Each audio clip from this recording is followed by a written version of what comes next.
Attention please. Assalamu alaikum. So we have come to a lovely place of Kutch, Bharappar. Usually in Kutch it is, in other parts of the country it is called Bharapur. But actually in Kutch it is called Bharappar. But in Bombay also so many people call it Bharapur. But that's okay. But originally it's called Bharappar.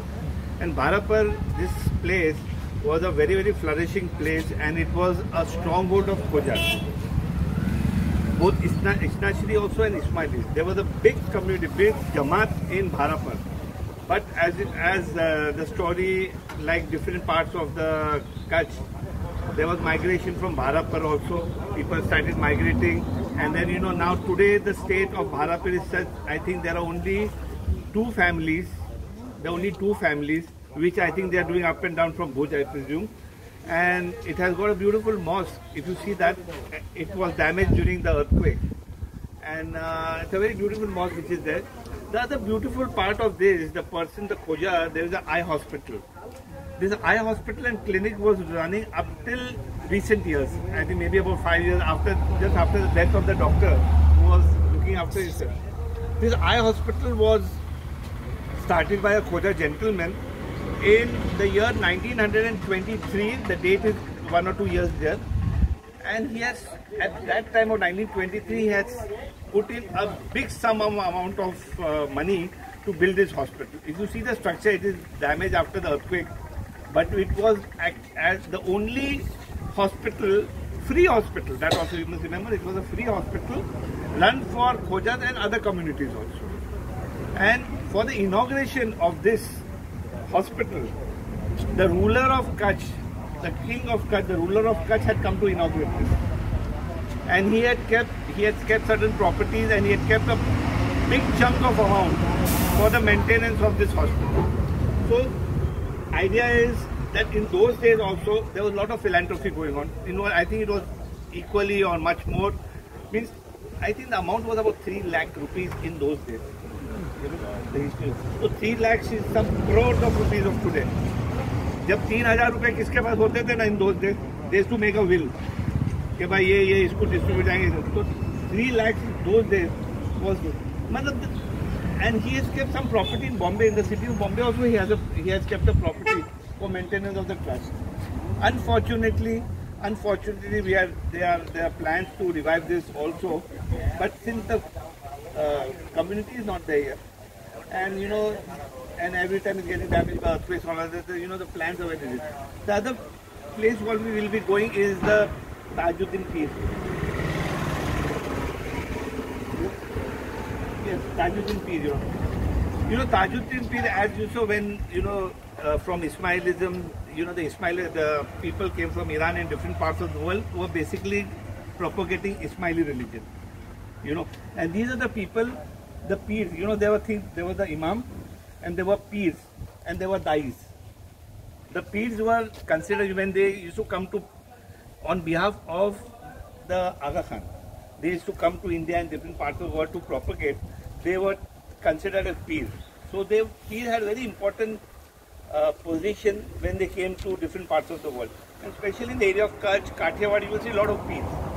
So if you see a list of peers of Ismailism, Tajuddin Peer is one of the peers, where they used to come and propagate Ismailism. In fact, all the Khojas were actually, there are a lot of conversion from these people who have converted. Even in Kerala, you'll see these people. They were emissaries. They were the person sent by Aga Khan. And they used to come and propagate Shia Ismailism. Then after that, we shifted out and we became Isnachri. So basically, first, our forefathers from Lohanas were following Ismailism. And if you see Ismailism, when it came from Iran, from Kerman, because the Aga Khan were in Kerman, there's a place called Mehlak, and they were the Aga Khan were known as Aga Khan Mehlati. So these came from a place called Mehlak. So they were still known as Aga Khan Mehlati. So when they were there, they used to send, and these emissaries used to collect their dasun. You know what is dasun? 10%. Yeah, dasun. So this is part of this, and there is history, there is very lovely history that people from India at times used to walk up to Iran to pay their dastur. So in Iran there are some places which are written in Gujarati, which are from people of Kutch or Gujarat. They have gone there and died there. So on their tomb in the Balm Fort, if you know the Balm Fort, there is a fort called Balm Fort. That was the headquarters of Ismailism. And then it was like our central today. What is Aga Khan in France, Aquilemont? It was Aga Khan in Kerman, in Balm. So they were a strong one. And you know they have. It's very interesting that the tombstone is written in Gujarati.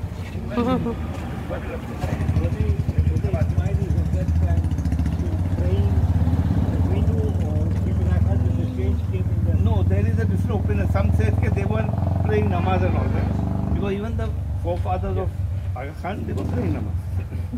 So it was only the time of Sultan Muhammad Shah that he brought a lot of that modern changes. Otherwise, Muharram was following. If you see Pune, Muharram used to be followed. The family of His Highness Aga Khan used to the Bibis and all that. They were all wearing makna and chadar. They used to 40 days they used to follow strict mourning of Muharram. In Pune, if you see just opposite the station is the Aga Khan Mangal. Aaj bhi, the julus which comes from the Imam Maharaja goes to that Aga Khan house where the family of Aga Khan ladies used to then have the matam, and they used to go back to the julus. Today also is the system, right? He's in Pune, so he will tell us. So this because they were strictly following.